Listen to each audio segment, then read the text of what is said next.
Hola, som l'Anna i l'Àlex de les Carxofes del Prat i us anem a fer una estupenda recepta de pizza amb carxofa, romesco i cansalada.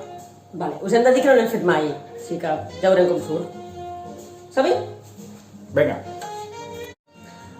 Els ingredients que utilitzarem per fer la pizza són carxofa, evidentment, una massa de pizza que l'hem comprat al supermercat, o sigui, no preferiu fer vosaltres, que podeu fer vosaltres, cansalada, mozzarella fresca i per fer la salsa de romesco tenim ametlla torrada, avellana torrada, un cap d'alls, tomàquets, pa torrat i pebrot romesquer. A més, com a condiments utilitzarem l'orenga, la sal i el pebre. Vale, comencem posant els tomàquets i l'all, escaliva, els posem al forn a 200 graus durant uns 20 minutets més o menys.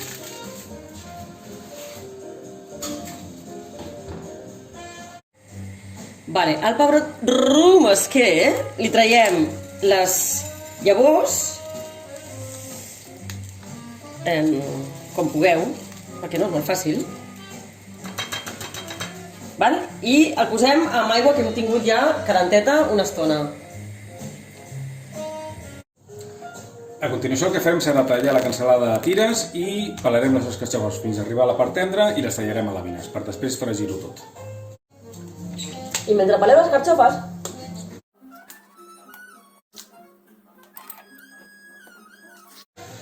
a continuació posem a fregir la carxofa, primer la posarem amb l'oli, només, la fregirem, li posem una miqueta de sal i quan vegem que està una miqueta fregida li tirarem una miqueta d'aigua i ho taparem perquè ens quedi ben tendre. Aprofitem i al mateix temps que es va fent la carxofa, ficarem la cansalada també que es vagi fent i a la cansalada, com després la posarem al forn, únicament el que volem és que se'ns dori una miqueta perquè ens doni el color. bueno, això ja ho tenim escalivat, ara ho pelarem i començarem a fer la salsa de romesco. Cony, com crema això. Bueno, comencem a fer la salsa. El primer que farem serà picar l'ametlla, l'avellana i el pa torrat. Nosaltres li posem més ametlla que avellana perquè ens agrada més, per això va al gust del consumidor.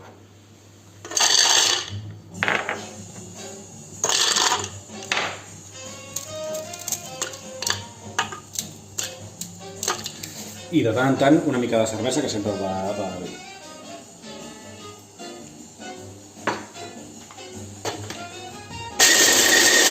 Doncs per fer la salsa de romesco, ara barrejarem tots aquests ingredients. L'ametlla i l'avellana,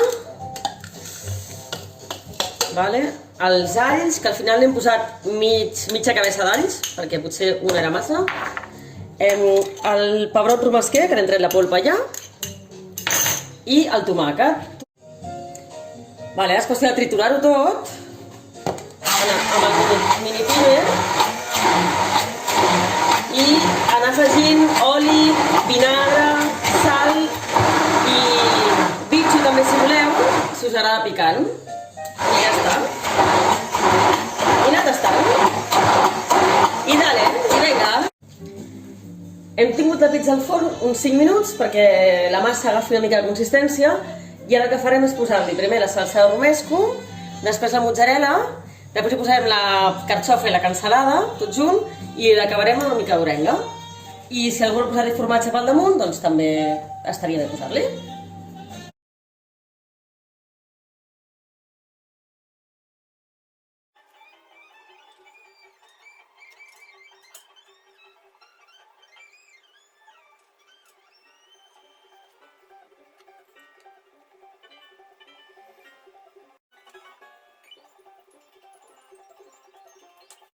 I ara cap al forn, que som del Prat, parlem així, uns 10 minutets i ja estarà. I 10 minuts després, això ja ho tenim fet.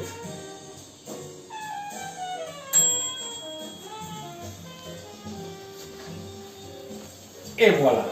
Mireu quina cosa més bonica i més bona. I total, que hem trigat unes 3 hores entre que gravàvem el vídeo i tot. Sí. És el que és. Fàcil i ràpid. Bueno, família, doncs bon profit. Mireu quina pintassa. Això està boníssim. Bueno, ara ho tastarem. I res, que vagi molt bé. I ens veiem aquest diumenge a la Carxofa en Jazz, des del balcó, i l'any que ve segur que ens veiem físicament. Salut a tots! Salut! Ai, mental. Espectacular! Buenísima! Buenísima!